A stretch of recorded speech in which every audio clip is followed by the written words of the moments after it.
अस्सलाम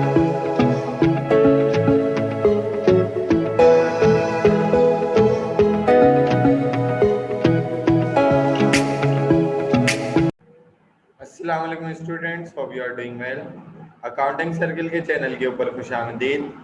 जैसा कि आपको मालूम है कि हमारा पार्टनरशिप रिटायरमेंट का टॉपिक चल रहा था और ये topic second year commerce, BCom और उसके अलावा बाकी कोर्सेज के अंदर भी पढ़ाया जाता है। और आज हमारा इसका 7वां लेक्चर है।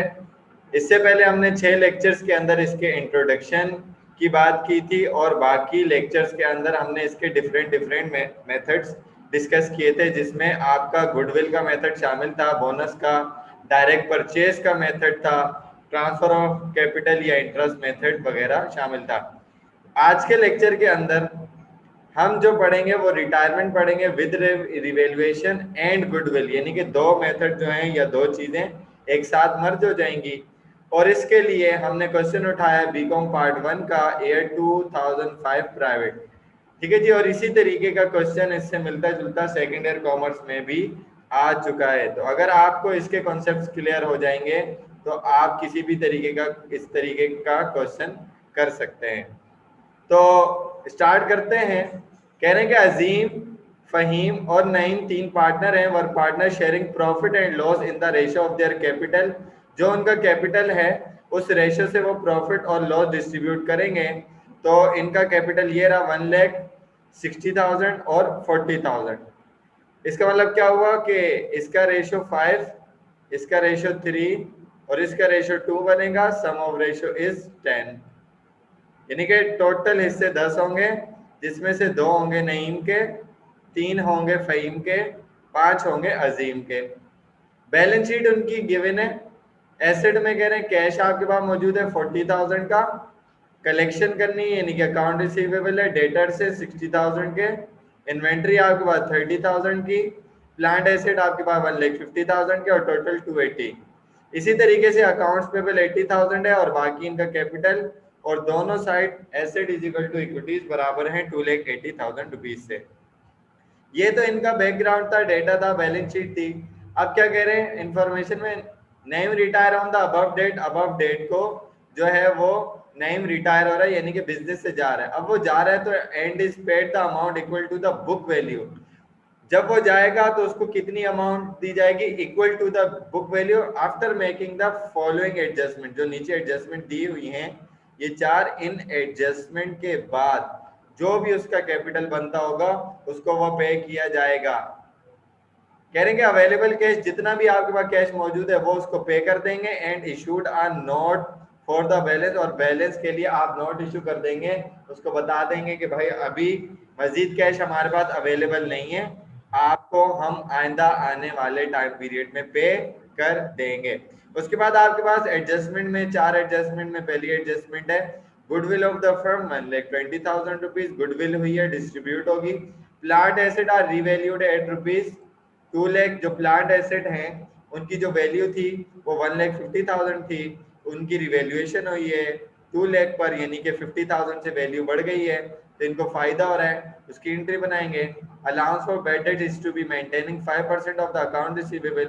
अकाउंट रिसीवेबल 60,000 है, उसका 5% आपका बैड डेट्स मेंटेन होगा, यानी कि 5% की आपकी कलेक्शन नहीं हो पाएगी, इसकी एंट्री बनाएंगे। और inventory is revalued at rupees 25,000। आपकी इन्वेंट्री थी 30,000 की और उसकी रिवैल्यूएशन होकर इन्वेंट्री कितनी की हो गई 25,000 की। इसका मतलब क्या हुआ 5,000 से इन्वेंट्री की वैल्यू कम हुई है, इसकी भी एंट्री बनाई जाएगी।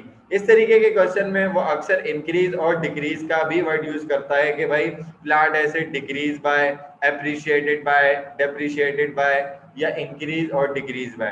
तो इसमें आपने देखना है कि वैल्यू बढ़ रही है या कम हो रही है। तो रिक्वायर्ड में आपको कह रहे हैं give necessary journal entries in the journal to revalue the asset, assets की रिवैल्यूएशन के लिए, और डिस्ट्रीब्यूशन करनी है आपने रिवैल्यूएशन अकाउंट की। देखना है कि उसमें गेन हो रहा है या लॉस हो रहा है। The retiring partner is to be paid an amount equal to his adjusted capital. जो भी उसका एडजस्टेड कैपिटल बनता है उसके अकॉर्डिंग उसको अमाउंट दे दी जाएगी। अब यहाँ पर छोटी सी एक बात मैं बताता चलूं कि रिवैल्यूएशन अकाउंट क्या होता है। रिवैल्यूएशन अकाउंट एक टेम्पररी अकाउंट होता है, ये मालूम करने के लिए कि भाई आपको प्रॉफिट हो रहा है या लॉस हो रहा है, कि जब आप अपने एसेट की जो कैलकुलेशन है या उसको मैच करते हैं विद द मार्केट वैल्यू, तो अगर मार्केट वैल्यू ज्यादा है और आपकी बुक वैल्यू कम है तो आपको फायदा हो रहा है, इनकी रिवैल्यूएशन में प्रॉफिट हो रहा है। मार्केट वैल्यू कम है, आपकी बुक वैल्यू ज्यादा है, तो इट्स मीन आपको लॉस हो रहा है। तो इसका मतलब क्या हुआ कि अगर रिवैल्यूएशन अकाउंट का क्रेडिट बैलेंस ज्यादा है तो आपको ये प्रॉफिट की निशानदेही करेगा, डेबिट बैलेंस ज्यादा है तो ये लॉस की निशानदेही करेगा। फाइनली ये है कि ये टेम्पररी अकाउंट है। टेम्पररी अकाउंट मींस कि ये एक वक्त के लिए बनेगा और उसके बाद क्लोज होकर बिल्कुल खत्म हो जाएगा।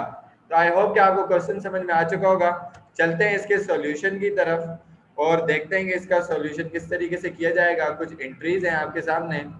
तो ये आपको कह रहे हैं कि भाई पार्टनरशिप, जर्नल जर्नल पैटर्न आप जानते हैं, serial number, particulars, post reference, debit और क्रेडिट का कॉलम।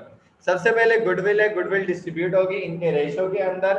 गुडविल एसेट है, एसेट बढ़ गया, कंपनी का डेबिट हो गया और ये लोगों को डिस्ट्रीब्यूट होगा और उनका कैपिटल बढ़ जाएगा, यानी कि पार्टनर्स का कैपिटल बढ़ जाएगा 5:3:2 से, सम ऑफ रेशो 10 था। अजीम को मिलेगा 1,20,000 मल्टीप्लाई बाय 5 और डिवाइडेड बाय 10, तो ये हो जाएगा 60,000। इसको गुडविल मिल गई, इसका कैपिटल बढ़ गया। फहीम को 120/3 और डिवाइड कर देंगे 10 से, तो इसको गुडविल मिल गई 36,000 की, इसका कैपिटल इंक्रीज हो गया। इसी तरीके से जो रिटायरिंग पार्टनर है Naeem, 120 multiply by 2 divided by 10 is equal to 24,000 से भी इसका कैपिटल बढ़ गया। इसका मतलब जो पहले इसका कैपिटल था 40, उससे अब ये इंक्रीज कर चुका है, तो इसको 40,000 नहीं बल्कि ज्यादा अमाउंट देनी पड़ेगी। तो यहाँ पर आपने गुडविल की डिस्ट्रीब्यूशन कर दी, to record the distribution of goodwill की आपने नरेशन बना दी। उसके बाद जो आपके पास प्लांट एसेट के थे वो 150 के थे और उनकी वैल्यू कितनी हो गई थी, 2 लाख की वैल्यू हो गई थी। डिफरेंस निकालें तो 50 बनता है। तो आपने रिवैल्यूएशन के अंदर बच्चे गलती करते हैं कि जितनी टोटल वैल्यू हो जाती है अक्सर वो रिकॉर्ड कर लेते हैं। आपने ये नहीं करना, जितना डिफरेंस आया है आपने वो वैल्यू रिकॉर्ड करनी है। 50,000 से आपका प्लांट एसेट बढ़ा है, एसेट बढ़ता है तो डेबिट होता है, तो प्लांट एसेट को आपने 50,000 से कर दिया डेबिट। और रिवैल्यूएशन अकाउंट में आपको प्रॉफिट हो रहा है तो प्रॉफिट होगा तो क्रेडिट साइड पर रिवैल्यूएशन अकाउंट चला जाएगा, क्योंकि आपकी मार्केट वैल्यू क्या हो रही है, मार्केट वैल्यू के हिसाब से आपका एसेट इंक्रीज हो रहा है। तो यहाँ पर नरेशन में लिखेंगे to record the revaluation of plant assets.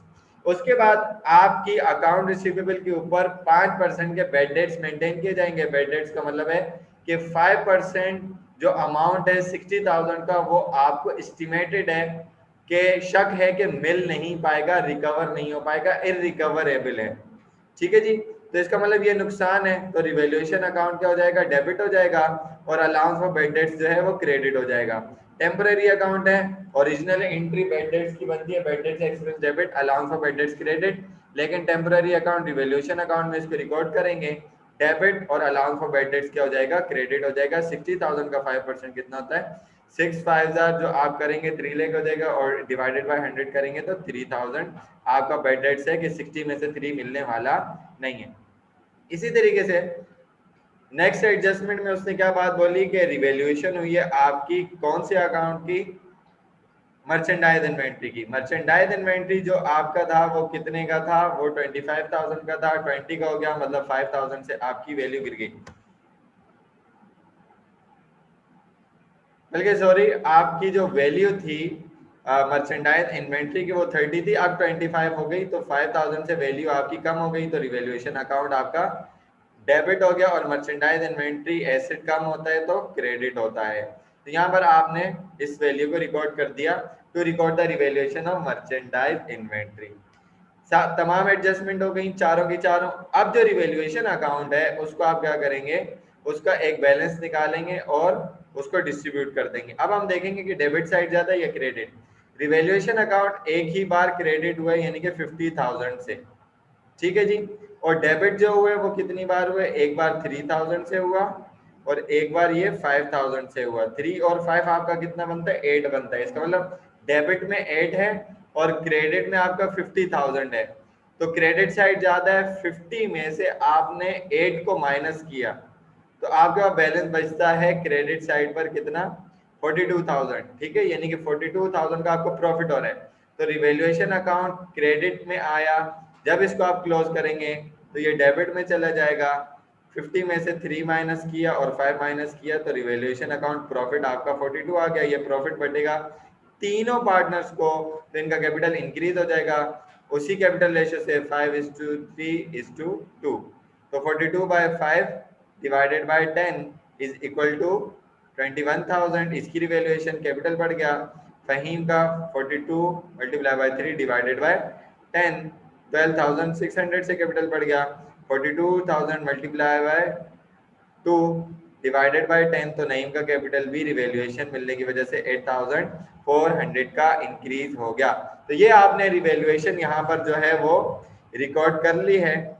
इसके बाद जो है वो फाइनली आप क्या काम करेंगे, फाइनली आपने ये काम करना है कि जो आपके पास पार्टनर रिटायर हो रहा है उसका जो जब कैपिटल बढ़ता है तो कैपिटल क्रेडिट होता है, अब जब वो रिटायर हो रहा है तो बिजनेस से वो चला जाएगा, कैपिटल डेबिट हो जाएगा। उसका कैपिटल ओरिजिनली कितना था, ओरिजिनल तो उसका कैपिटल 40,000 रुपीज था। 24,000 प्लस आपने क्यों करवाया, क्योंकि ये आपको यहाँ से गुडविल मिली है। उसके बाद 8,400 आपने क्यों प्लस करवाया, क्योंकि ये यहाँ से आपको रिवैल्यूएशन मिली है जिसकी वजह से इसका कैपिटल बढ़ रहा है। कैपिटल बढ़ेगा तो ऐड करवाएंगे। तो 40 प्लस 24,000 प्लस 8,400, तो इसका टोटल कैपिटल बनता है 72,400। और उसने कहा था after making the following adjustment, आपने उसका जितना बुक वैल्यू कैपिटल बनता है वो पे करना है। और पे कैसे करना है, जितना अवेलेबल कैश होगा, कंपनी में से कैश गया, कैश एसेट है, एसेट कम होता है तो क्रेडिट हो जाएगा। 40,000 से एसेट आपका क्या हो गया, कम हो गया, जो कि आपने पे किया। रिमेनिंग बचा 72,400 में से 40 माइनस किया तो 32,000 बचा। उसका आपने नोट्स पेबल इशू कर दिया, नोट्स पेबल लायबिलिटी है, लायबिलिटी बढ़ती है तो क्रेडिट होती है, जो कि कंपनी के ऊपर है, वो आइंदा आने वाली फ्यूचर डेट के अंदर पे करेगा। तो यहाँ पर ये इसकी रिटायरमेंट हो चुकी है। नरेशन आप लिखेंगे to record the retirement of Naeem, ये आपकी नरेशन हो गई और यहाँ पर आपका क्वेश्चन भी कंप्लीट हो गया। आई होप कि ये आपको क्वेश्चन आसानी से समझ में आ चुका होगा। अगर इसमें किसी कॉन्सेप्ट में आपकी लिखने से या आपको बात समझ में नहीं आती, आप कमेंट सेक्शन में क्वेश्चन करके पूछ सकते हैं।